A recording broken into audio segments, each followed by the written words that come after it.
Welcome again to Crossing Culture. I'm Brolo, host contributor. This is CN Kroom, exegete and founder. What does that mean, the MBEX? Like, I see that and I'm so not educated that I don't even really know what it stands for, honestly. This guy, master of biblical exposition. Excellent. Well, there we have it. Master of Biblical Exposition. Maybe I'll try and work that in on the next introduction and sound even more professional. Oh man, people like professionalism, except for John Piper. He would like to remind his brothers that we are not professionals. Right. From the And we're book, from the book, brothers, we are not professionals. and we're charismatic Calvinists. Probably that too, but but we're all really happy and we're having a good time. That's right. So Oh, I I like guess Piper. He's good. He's good on some stuff. I he don't has. Yeah, he particularly. had some problems in the recent years, but I mean his early stuff is great, and I know a lot of people don't want to hear that from me being reformed, but his early stuff is stuff I love because he manages to capture a passion for God with a knowledge of God. He manages to be an expositor, a scholar, and an encourager and exhorter all at the same time. So I Mm, think it's pretty phenomenal. And I'm gonna yeah. hit this light over here just to bring in a little Oh, extra light. excellent. That looks great. You're looking. All So, your melatonin goodness is just glowing. oh man, I'm worried I'm gonna be all like a pot washed out. roast or something. This guy. It's crazy. So we just recorded a really good discussion that hopefully you've already seen from the previous. Oh no, actually this one's going to be out first, so Oh, no, they won't have melanin. seen it. We just finished recording a previous discussion that you'll see after this one. Regarding baptism and primary, secondary, tertiary doctrines. But this I wanted to bring up, and this is something I was talking about before. We're really close to an election, and we're going to try to have this video out possibly tomorrow or today. We'll Hopefully see. We'll see if tonight, it but maybe happens that tomorrow quick. morning. I said hopefully Okay, tonight, but and maybe then tomorrow I've got morning. okay, Sorry. okay, that'll be great. Yeah, and then hopefully there should be an article up on Cross and Culture by me. It's half done, just highlighting some of the things I want to talk about here. Just because you heard this or read the article doesn't mean not to listen or watch the other. So you make sure you check out both, and also check us out Facebook, YouTube, Rumble, crossingculture.org, pretty much everywhere except Instagram because I hate Instagram. And I think I do have an account on Instagram, but I still hate Instagram.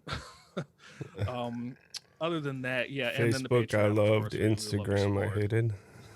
I said Facebook, I You loved. love Instagram. Instagram? Facebook, I loved. Instagram, I Yes, hated. that's how I feel. I'm sorry. That's exactly how I feel. Like it is. Instagram is the Esau of social media to me. It's like, ugh. But and it makes sense because it's owned by Facebook, so it makes sense that I would choose one over the other. But Right. that I guess it's super relevant actually. But nevertheless, I wanted to bring this up because for Christians, the choice of who to vote for has been something of consternation. Brolo and I, we have alerts from Google that show up with articles going on with Christianity and different things, and every now and then we come across some things. And a lot of what I've been seeing leading up to this, when you tag Christianity in Google alerts, is articles asking the question of how Christians can possibly vote for Donald Trump. And I'd like to contend that the election is not about Trump or Biden primarily. They are, and this is how you have to make the decision, because there are going to be primary, just like we were talking about with doctrine, secondary and tertiary problems or issues within every choice. And you have to decide or assign importance to each of them. And so I think that the people themselves are actually secondary and the platforms are primary. And I'm going to read this passage just to give some context to what I'm about to say. And the article that I'm writing, which I'm going to highlight here, are really just looking at 5 different characteristics or attributes of each man as we're going into, and talking about some of them and trying to highlight some differences. But this passage comes from, and it should be familiar to everybody, 1 Samuel chapter 8. I'm reading out New American Standard, and it says, and it came about when Samuel was old that he appointed his sons judges over Israel. Now the name of his firstborn was Joel, and the name of his second Abijah, and they were judging in Beersheba. His sons, however, did not walk in his way, but turned aside after dishonest gain and took bribes and perverted justice. Then all the elders of Israel gathered together and came to Samuel at Ramah. And they said to him, Behold, you have grown old, and your sons do not walk in your ways. Now appoint a king for us to judge us like all the nations. But the thing was displeasing in the sight of Samuel when they said, Give us a king to judge us. And Samuel prayed to the Lord. And the Lord said to Samuel, Listen to the voice of the people in regards to all that they say to you.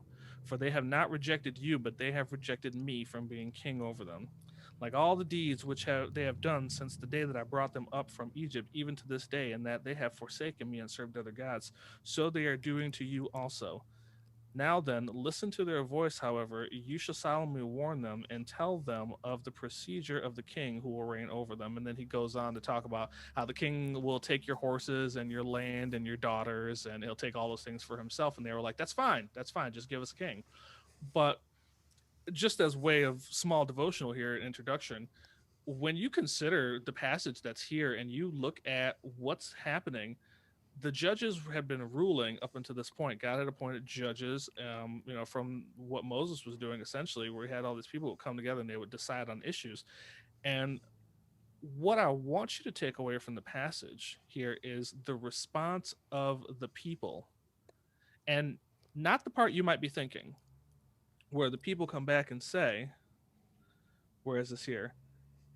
Behold, you have grown old in verse 5, and your sons do not walk in your ways. Now appoint a king for us to judge us like all the nations. There's some dark stuff in that verse. And I think that apparently we would look at it and say, wow, appoint a king for us to judge us like all the nations. The people wanted an identity similar to the surrounding nations. That's kind of a scary thought because essentially what they were saying is, and follow this line of thinking for a second, the people around them had appointed someone, had chosen someone from their midst to rise from among them and judge them or lead them or rule them. The people were not just asking to look like the structure of the surrounding nations, but they were essentially asking God to pick someone that was like them to rule over them. I just see how significant that is and how different that is. It's not just we want to be structured like this other nation. Well, we want a king because they have a king. What they're asking for when they ask for a king, what is a king? A king is someone who rises from among the people. You would consider that that person might have the same ideology, the same process for handling problems, someone from among their culture that understands their culture to rise up and judge them. They were Hmm. asking to essentially be not just, they were asking to be let off the hook here. They were saying, we want to do what we want to do. We want to live the way we want, and we want someone who's not going to get in the way. Why is that important? Well, Because what's happening today, go ahead. Sorry. oh, I didn't mean to interrupt you. I was it just you kind of Oh, you're good. brought me back to Job in thinking about that I hadn't really thought about the correlation before. In that Job was talking about where's this mediator, between God and man, and it was almost like you know what I mean? They were like, well, we don't really like how harsh God seems to be towards us, so we want somebody who's like us who will be a little less harsh or whatever, right? I mean, is that essentially what you're? And that's it, right? When we're looking for a mediator, I mean, with Job is there and he is fundamentally misunderstanding what's happening to him. So he's looking for someone to explain what's going on, take it a little easier on him. All right, because I mean, he even gets to the point where he gets in an argument with God. I mean, this futile argument, but God is gracious and patient with him in that discussion. But here, and I think that there's some similarities to what you're saying. But here, even more so, if you think about what they're doing and asking and saying, here's what we had a structure of people that had to be committed to the law of God and judging us according to the law of God. Now we're saying we don't like that structure. We don't want multiples. We want one person. And essentially, we're saying when we make him king, he will do what we want because we made him king. So there is this sense in which there is a transference of power. So, and I just want to show you how important this is. In a Presbyterian system of government in a church, the elders of the church derive their authority from the people. The people of God are called and told to be holy and separated from evil. And so the intention is that when we pick out elders, we're saying we want the best version of us. We want what we want the best version of what we consider to be righteous virtues. And so in the church, you find the holiest among you and the most spiritual among you, and you elevate them into that position, giving them the authority of the people, investing it to them to make decisions. When you look here, they're saying we'll take the best of what we consider to be good virtues from among us and elevate him to the position of judge. And that's what America constantly wants to do. America is looking to say who is among us, who among us carries the best of what we consider to be good virtues. When you consider the way that Amy Coney Barrett was treated during confirmation, and I don't mean by the Senate Judiciary, I mean by the blue check marks on Twitter and the famous people out there, they were screaming to the high heavens about their concern for their ability to kill children. They were concerned that she was going to overturn Roe v. Wade. The nomination of a justice on the Supreme Court came down to a singular issue for both sides: who would protect life and who would allow them to continue to snuffing out life. When a nation gets to a point where these things become a virtue, then we're only going to be concerned with elevating people who hold on to what we consider to be virtues. And that's the nature of an election. And so when we ask about who do we vote for, how do we vote, I think the person to some degree has to become secondary because in American culture, the character is almost a wash. Look what we continue to get in front of us. We continue to get the Donald Trumps, the Hillary Clintons, the Kamala Harrises, the Joe Bidens, the Barack Obamas. I'm talking about these are not people who, when Ben Carson tried to run for president, when Herman Cain tried to run for president, two black men, mind you, that the left continues to say are these marginalized people in our society, two educated, scholarly black men who knew how to run a business or to run something and had an education and an intellect, they were dragged through the mud, especially Herman Cain. I mean, so what is it if that's not what we're looking for? And the right weren't enthusiastic about them either. They weren't brash enough, they weren't arrogant enough, they weren't loud enough. So our culture, as we know, is garbage.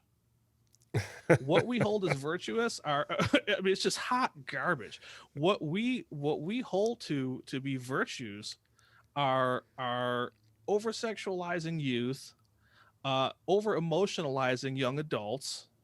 We tell people to consider their feelings before facts and truth. We tell people to live their own truth as if there are alternate, as if truth was a multiverse that the Flash and his friends jacked up and created multiple multiverses of truth, which is garbage in itself. And so we're left with a culture that celebrates,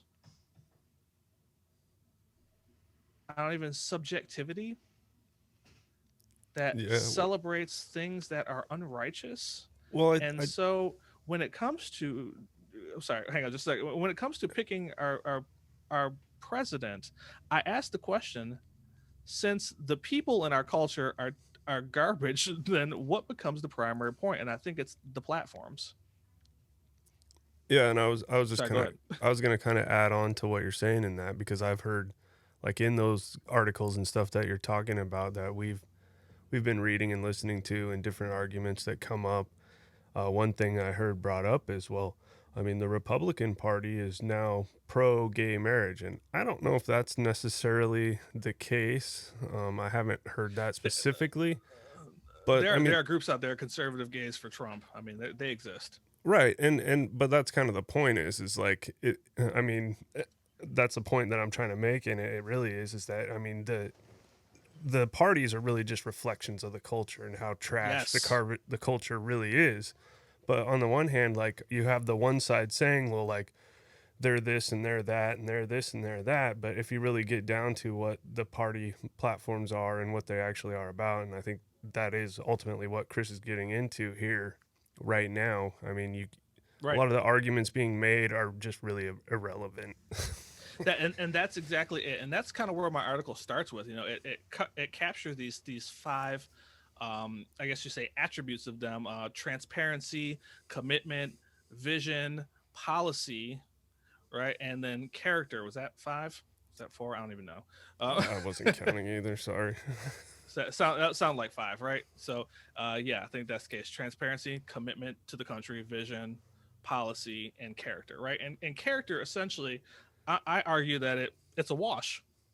Character's a wash, right? We haven't seen Trump be overtly disturbing in the last year and a half per se. He's still a little vitriolic. He's still aggressive, but he was nothing like he was in the primaries. He was nothing like he was in year one. But they would have you believe that he's never toned it down when in fact he has toned it down. It's just the problem that his version of toned down matches a lot of American culture. He was over the top, and now he's brought it back down to levels that match the American culture. So they can still point at it and say it's bad. But on the other side, if we're going to talk about character of the people running, Biden and Harris, Harris was called out by her own parents for playing identity politics and lying on camera. So, I mean, that immediately disqualifies her for me as far as trustworthy, because it's like if your own parents can say publicly that you are lying and playing games with the people, then there's no telling what you'll do for power. And she's power hungry. It's obvious she's power hungry. And Biden, even as much as he seems like the gentle grandfatherly person, we know he's got a sketchy past too. More Hunter Biden information comes out. We know the problem with women too, so we can't just point at Trump and be like he's got a problem with women. It's like, so does Joe. And unfortunately, part of my argument is that Joe Biden is really not much different than the casual American strolling into church on Sunday afternoon. And that might hurt some people to hear, but he's a generally kind person to those he meets. He seems warm when you hear him. He seems innocuous, of no threat, and yet he's still got these open shortcomings. And so I just argue he's really no different than the typical American going into church on Sunday or to Easter or Christmas. And that doesn't make him a good person. That just means that he is average level American cultural person. I mean, Well, I mean, that's so just it. I that's a bit of a wash. Okay, hold on. Well, I mean, what you're saying is I mean, when you've got these people that we're looking at and going like, oh, we're gonna compare. I mean, by what standard? I mean, is it a thing that's constantly Right, and that's the question, right? What standard? But I mean, if even if we just compare it to them, the problem is that when we talk about what standard, the standard's the culture, and you touched on that earlier, right? right? They're a reflection of the American culture. So when we talk about who are we comparing Trump and Biden to, America. What what is the average American? And that's why I brought up the Amy Coney Barrett issue earlier, because we saw that the almost the singular issue that divided people was this idea of what might happen to Roe v. Wade. That is where all the liberal leftists were terrified that she was going to go in there and overturn Wade immediately. And all the right were hoping, yes, we're going to overturn Roe v. Wade. I mean, that was the singular argument on it. They had nothing to say against her character, her education. If anything, they tried to undercut her for being a mom. Like, whatever. I don't get that argument, but okay. But it just says something more about the American culture that we would even try to downplay her being a mom as a bad thing, right? Like, oh, that means she's not fit for this because she's a mother of school age children. Like, okay, so what? Like, I mean, would I prefer her be at home and take care of her family? Yeah, but if between her and her husband and her kids, that some of them that are almost young teenagers, if they have something worked out where mom can take care of what she needs to at home and care for the home and kids, to her best ability and do this, then it's 2020, I guess. So I again, like I said, I prefer her. take care of her kids, but if this is the course we're going to be on, that's not a detriment to her that disqualifies her from service, as far as I'm concerned. But again, we're comparing the character of the two men to the culture, and the ACB showings just prove to us that the culture is obsessed with murder and death and evil. And so I'm moving on, and I think about some of the next things, or I talk about the policy. This is where we get to what becomes a primary issue. Once we get that out of the way, these other things become the primary issue. And John MacArthur's already said, if you're a Christian, you can't vote Biden, right? Because they are the party of death. They are the party of slavery, segregation, Planned Parenthood, and abortion, and anti-God. I mean, they're anti-God, anti-gun, anti-family, anti-law and order. I mean, they're the party of the antis. I mean, really, right? They're the party of destroying the establishment and rebuilding it into some image that they want to see. And the policies, both culturally, fiscally, internationally, economically, kind of ties in with financially, but I'll do it separate. They don't have any good platform to stand on. They want to just give away everything, and that's not how anything works.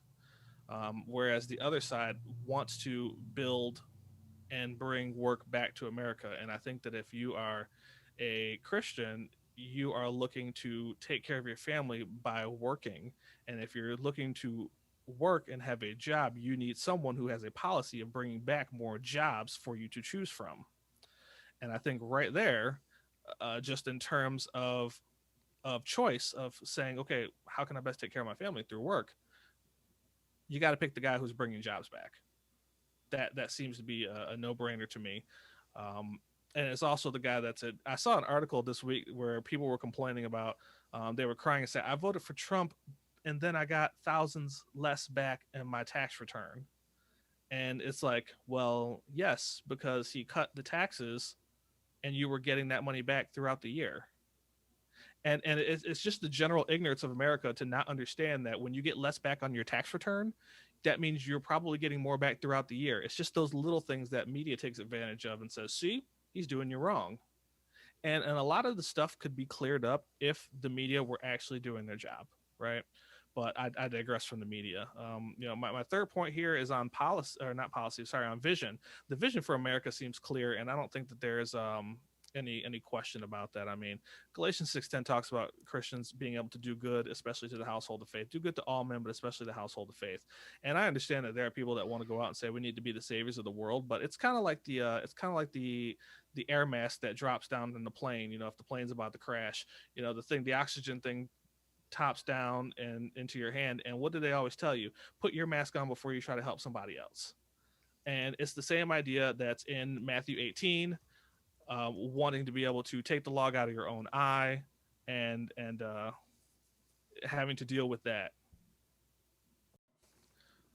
So just thinking about the idea of Galatians 6:10 talking about Christians being able to do good unto all will possible. I know many people want to look at what goes on with foreign policy and think that we need to go and help everyone that we can. But again, like I said, it's just like the planes where the oxygen mask falls down. They tell you to make sure that you take care of yourself before you help other passengers, because you're useless to other passengers if you can't breathe. And that's the vision that Donald Trump understands about America. We need to put America first, make sure that our house is in order. And now some people will disagree with that, but I mean, even God tells the church, he says that first, he says you need to take the log out of your own eye, the beam out of your own eye before you can judge your brother. But it also tells us that judgment will begin first in the house of God. So, I mean, even God has this kind of, get your own house in order before you go out doing other stuff, kind of principles throughout the Bible. And I think that it's right for America to look and say, are we in good health? If we're in good health and we can take care of our own people, then we can go out and see what we can do for others. But until we've got folks who have been perpetually and chronologically, not chronologically, but generationally poor, in our nations and our veterans, until we get those people situated where they can work and they can be prosperous and they can find themselves with value, adding value back to society, but also having a sense of self worth by doing those jobs and tasks, then we can go back out and help. But the problem is that for too long in America, there's been this globalist structure being built where we have not taken care of America, but we have divested America of a lot of its funds. And on a small scale, you see that in democratic states, right? Because they've been begging for these bailouts, trying to rebudget their deficit because they've been stealing from Peter to pay Paul, taking from pension money to do pet projects, trying to please people that keep them in power. And New York is a great example of that because New York City gets the benefits of almost all of New York's tax money, even though the rest of us pay it. And all you have to do is benefit those people and they'll vote you in and stay in power. But the rest of New York is red. I mean, it would be a more of a 50-50 toss up, or at least a 55-45 situation if we took out that one big blue part of New York City. And a lot of major states are like that. They have cities that are so humongous that they dominate the demographic. I mean, Los Angeles, in California. I mean, Houston in Texas, almost big enough to sway the demographic. It's not going to vote blue in this election, but they're more blue than they've ever been because of that one big liberal city. And when you consider that as a vision, the Biden administration wants to look at that and simply say, yeah, how can we divest ourselves to take care of everyone else? But what you're doing is actually you're causing economic harm and sickness to America. And we've had presidents, Democratic and Republican, who have been on that globalism scale. George Bush was no different. Barack Obama was no different. We haven't had someone really, really focus on America since Reagan. And when you think about Reagan, right, his reelection campaign was humongous. He won almost the whole country in the electorate, Well, because of that popularity. well, I was gonna say in kind of tandem with what you're saying is that you have, I think, a portion of the population that is kind of that red leaning portion that wants to that think that this country's messed up and think that we need to do something different. We're gonna redo socialism and we're gonna do it better than it's ever been done. We're gonna do it like one of those kind of you know poster child countries or Yep. nations or areas where they've done it right, and we're gonna Yeah, show them how it's done. the blue though, right? Oh, sorry, did I say red? I meant blue. Yeah, Yeah, sorry, blue leaning, yeah, Democratic, yeah, liberal. And and I think the problem that we're getting at is with that globalization idea is that as an American, you see the idea behind having states' rights, behind having the different the federalist states that system.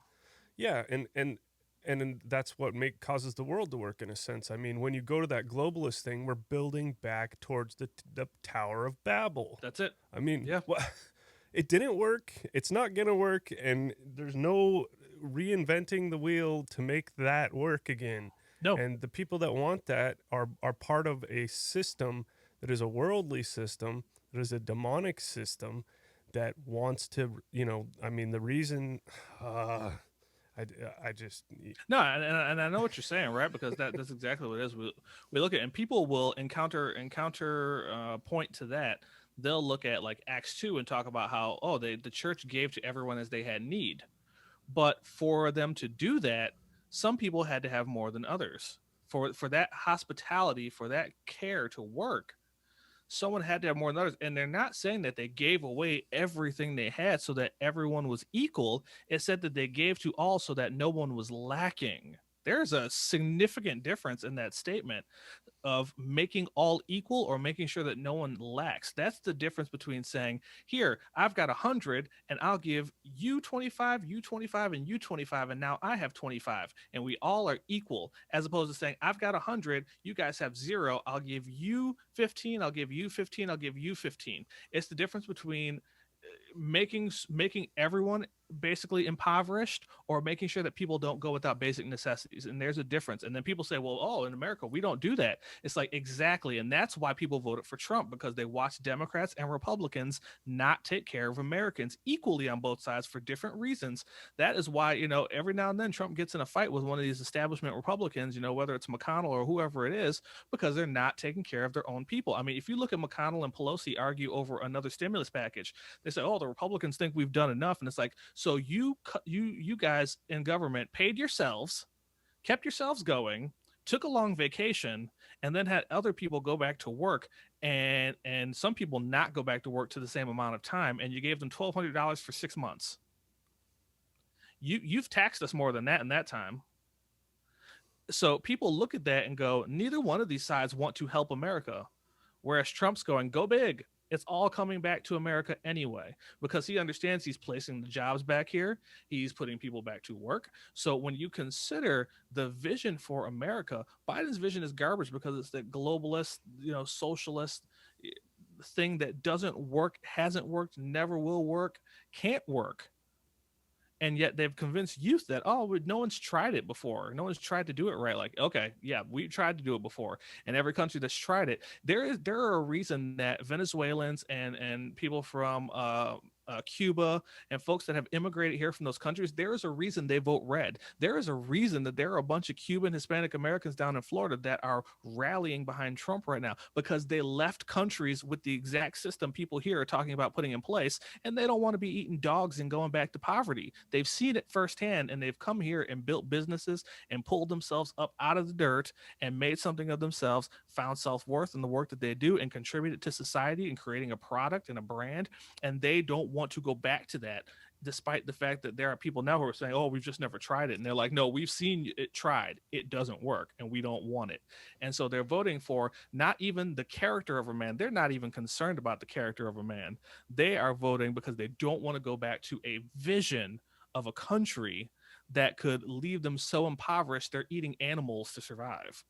And that's the major difference. That's why, they say, oh, Christians sold out, they should be voting for Biden. How can they vote for a man who's like that? Because he doesn't want us to be socialists. That is why. It's like he does not want to kill babies. It's like he does not want us to stop going to church and shut down churches. He does not want to take people's guns. He does not want to take people's free speech. And that is why. And the other side wants to do all of those things. So when we come along and we say, well, how can Christians vote for a guy like Trump? Because his platform, the man may not be righteous, but I'm not picking him for pastor. I'm picking him for his business acumen and his vision of what the country should be. And if he protects the Constitution that is built off of principles from the Bible, that is something Christians should be able to get on board with. Amen. Well, I don't know if that's an amen, but it's a yes, sir. What's that? I said, I don't know if that's an amen, but yeah, that's a yes, sir. I mean, absolutely. I mean, truly, truly, verily, verily, right? That's all it is. And and my other points here are, and I won't take as long belabor the rest of them, but commitment. And commitment really goes back to vision. It's, how do we define commitment? Well, the Oxford Dictionary calls it a state or quality of being dedicated to a cause or an activity. So we ask, who's dedicated to the cause and activity of America? Well, for the same reasons, vision, it's Trump again, right? It's someone who wants to bring back jobs. It's someone who doesn't want to globalize. It's someone who respects the Constitution. It's someone who is for free speech, for life, for gun ownership, for freedom, just general freedom to live your lives the way that you want to do so without bringing harm to anyone else.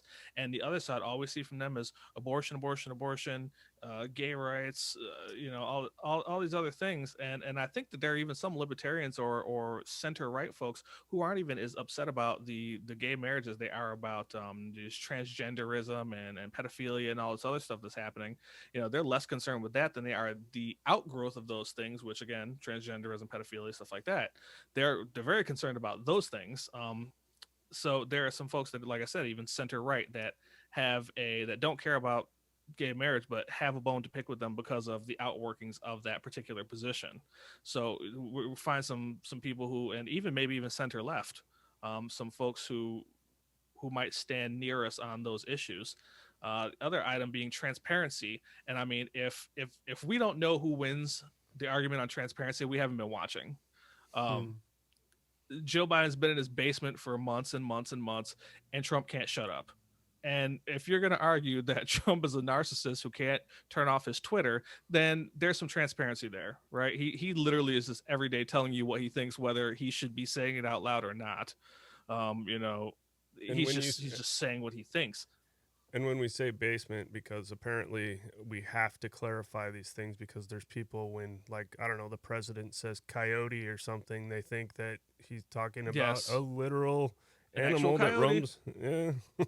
So when we It's say like basement, the NHL Phoenix Coyotes, are bringing people across the border or something. yeah, yeah. So when we say basement, we mean that he is literally like shut off, not talking to anyone. Like he is doing, Calling a lid.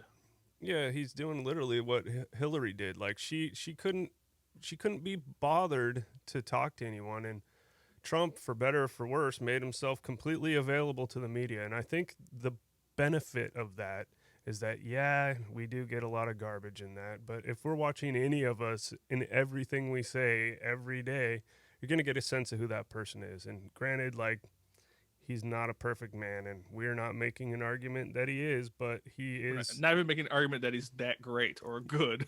Yeah, but he is who he is, and we can pretty confidently say that he intends to do what he says he's doing, and he shows that he does what he says he's going to do, and he does it through action. And Follows through. yeah, yeah, and his a lot of what he says is it's kind of silly, and I think Yes, he's kind of poking the bear in some ways, and he could probably stand to learn to have a keep little his, less. yeah, Well, but but that's the thing, right? So, and I'll make this kind of like my final point. Um, all in all, come Tuesday, there are a lot of people trying to paint him as racist, or rightly paint him as someone who says not great things all the time. But you've got to decipher out stupid things that he says hyperbolically from actual stupid things.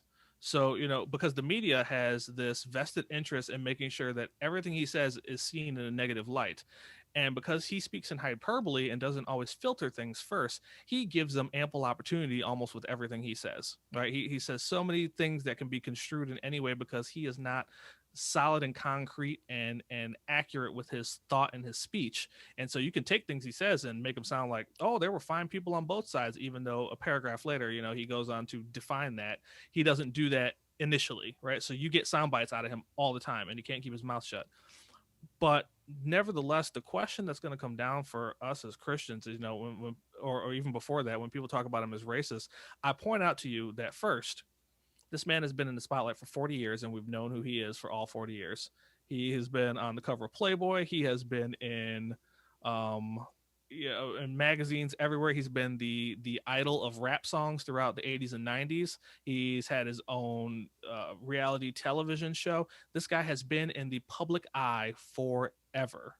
So for someone to just make the argument that in 2016 he became a racist is ludicrous, and it betrays your intelligence to even consider it, because this man's been around so long. How many rappers have written songs about wanting to be like Trump because he's rich and got a bunch of money and got schemes and whatever, and women and whatever? He's been the darling of 80s and 90s rap songs. He's been, I mean, if you want to talk about pop culture, the guy's in the World Wrestling Entertainment Hall of Fame. So I mean, I he's a didn't even part of know that. pop culture. We know who he is. What's that? Oh, I didn't even know that about the World Wrestling Hall of Fame. I didn't know that. Yeah, it's not the Professional Wrestling Hall of Fame, but he's in their version of the Hall of Fame, right? Because he was at He's been at WrestleMania. He's been on the screen. Oh, He's gotcha. friends with Vince McMahon, who owns the company. Gotcha. So I mean, this guy is a pop culture icon, and to think and to say that in 2016 he became a racist is really the height of ignorance and it belies your own intelligence because you've seen this man for so long. But what they've managed to do is that every single day they inundate you with stories about him being a racist, and now you start to believe it because you hear it every single day, every single hour. Go to CNN sometime and just look at the headlines on their front page, and then go to Fox News and look at the headlines on their front page, and then go to the Epic Times and look at the front of their page. Go and compare these news sources and see what the liberal media is talking about all the time. Every story is Trump somehow, some way. They are constantly inundating, and then you go to left wing media, Facebook and terrorist Twitter, and you see on there that they sway the media in such a way to try and paint Trump negatively as well. Constantly. That's all you're inundated with. If you don't search the news for hours for yourself, if you're not getting alerts on certain things, you don't find anything good about the man. So when you've been conditioned to hate someone that much, you start to actually hate him. And it doesn't matter if what they're saying is right or wrong. You simply dislike the man because you've been constantly fed information that you're supposed to dislike him. So when Tuesday comes, Christians, don't vote for the person, vote for your values, vote for what you want this country to look like, because the next 4 years could be very interesting if Democrats become in control of all three sectors of the government, and Amy Coney Barrett's nomination and appointment to the Senate, to the judiciary, becomes even more important if they get all three. Now, as it stands right now, I'm expecting Trump to win in a landslide. I'm expecting him to have over 320 electoral votes at this point.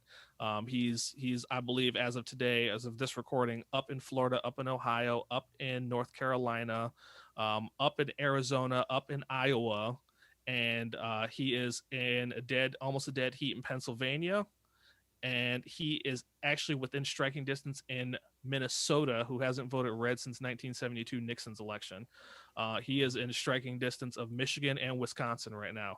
There is a very good chance that even the Supreme Court extensions in, I believe, Pennsylvania and either Michigan or Wisconsin, one of those states, they may not play a factor. This might be over very, very quickly on election day. I'm not. My prediction right now is Trump over 320, and I don't think Biden cracks 200. And also, the Senate races are very interesting at this point too, because while Arizona is down, Joni Ernst is ahead in Iowa. John James is running a fantastic Senate race in Michigan. He's within 1 point of his opponent. And Mitch McConnell looks like he's going to remain the senator from Kentucky. So things are looking like a red wave, despite the fact that you continue to see national polls with Trump down 8 points. You have to understand that the national polls are only first of all, they only need to be within a certain percentage to be considered accurate. So 4 or 5%, a 3 or 4% margin of error still can make them accurate. But I've seen statisticians out there saying if Trump gets within 4 or 5 points in the national vote, he has an 88% chance of winning the electorate. So you got to understand right now, him even nationally being within 6, 7, and a Rasmussen poll was out a couple of days ago that had him up 1 point. And even as of today, Rasmussen's poll has him down 3 points to Biden, 49 to 46. So right now, what we're looking at is the reelection of Donald Trump. And there's a very good chance that we may actually lose a Senate seat, but take one from a typically Democratic stronghold in Michigan, which would be a very interesting turn of events. But I would like to see them take the lot, because I frankly want the message sent home so strongly that America opposes this garbage. I want to see Trump win 330 plus electorate votes. And I think the thing that, if you want to know where the country is heading, I think what you're going to want to look at is not just how many he won, but how many blue states became less blue. That's going to be really important. Does Washington become less blue? Does New York fade in its blueness? Are states that are Democratic strongholds become a little less blue because people are sick of the? I mean, they're not going to win New York or California. Although every now and then I just think in my head New York could be a surprise. But I'm not that crazy to bet money on it. But I do think that you're going to see relatively long-standing, dark, deep blue states become a little less blue. And that may push the left into a position where they have to abandon this radicalness. because and I think Trump's going to win handedly Minnesota and Arizona and Pennsylvania. Pennsylvania's going to be close, but he may not need Pennsylvania if he picks up the Rust Belt. If he picks up Minnesota, Wisconsin, Michigan, and Arizona, he may not even need Pennsylvania, but I still think he'll probably take it. But the interesting thing, Minnesota is the state to watch. Biden killed himself at that last debate, saying he was going to destroy oil. He wrecked his chances in Texas and in Pennsylvania. Trump's up in Texas, but Minnesota's going to tell an interesting story. Are people tired, and do they recognize the fact that their government left them hanging while their city burned? Do they recognize that Trump tried to come in and he was turned away by Democratic leadership? Are they going to recognize that their governor was out and their mayor was out in the streets with the protesters who were burning down crap, trying to participate with them, only to be shunned by them? How informed is Minnesota is going to tell you how informed the rest of the country is. But I think Tuesday is going to be a red wave. But check out Minnesota and watch those blue states to see if they become less blue. Other than that, I don't want to disregard the fact that Trump's not a perfect human being. He's not necessarily even a great human being in many ways. I see he's got his faith coalition up there and Paula White, the heretic, as his spiritual advisor. Do I think Trump's a Christian? Not particularly. But again, I don't know him personally. All I can do is judge him by what I see on the outside, and I don't particularly think anything in his speech or character designates him as one. If anything, the 40 years that we've known him would suggest that he'd have to make a miraculous turn. I mean, I would have to see some Kanye West like activity out of him to consider that. But when we're talking about voting for a leader, we got to ask ourselves, who do we want to be as a country? Do we want to act like Israel and saying, give us a king that looks like us to judge us? Do we want to be judged by our own standards? Or do we want to be judged by some better standards? And I think that is what Trump represents. He represents a discontentment with the establishment Republicans and the establishment Democrats. Yep. He represents a disheartedness, a quiet disheartedness in the American people with politicians who only seem to be interested in themselves and not the people. He literally stands as the highlight in this argument between Pelosi and McConnell. These two old school politicians who have been in it so long that when they retire, they're going to be making retirement annual payments, in the hundreds of thousands of dollars, while, you and I are going to retire and get a couple $100 a month. They're going to be living quite well on their pension as American public servants because they've been there too long. What Trump represents doesn't have to be about his character, but about the character of America going forward. Are we truly, truly tired of these establishment politicians who use the Constitution when it's comparable for them, when it works for them, when it's in their favor, and dismisses it when it's not? Or are we going to say, I'm sick of these people.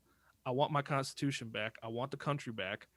And I think if we see that, then Christian, if we see red, if we paint the town red on Tuesday, I think that's a signal to you that you need to make sure that you are evangelizing even more, that you are living your life even more as a Christian, that you're praying even harder, because there may be opportunity for us to go back into the world and recapture the academy, potentially recapture the entertainment industry, recapture the arts. There's an opportunity there for us if we see this red wave. Now, there's always going to be an opportunity in theory, right? Because that's what we're to do. But what I'm saying is there may be an opportunity where America is ready by God's grace to hear that message again and hear it thundered again from the streets. So street preachers, get ready. It's like pastors, get ready. We're hoping that ultimately we see as a church that people are saying, okay, we don't like where we're headed. We don't like the rhetoric. We don't like people on both sides of the aisle sitting around, getting paid, fat catting, wasting our money, and not being worried about the people. And also that we don't like these extreme liberal left ideologies that are coming out of the woodworks, trying to destroy the family, trying to destroy gender, trying to destroy marriage, trying to destroy the educational institutions because they don't like our history. That's an opportunity for us to say, okay, Now, as a church, how do we respond? Because the way that we've been responding isn't going to work either. Our old status quo, hellfire and brimstone is not going to be the answer either. We're going to need actual answers about how the estate of the human heart and how God comes and fixes that through the Holy Spirit, and what this world should look like in light of the Scripture.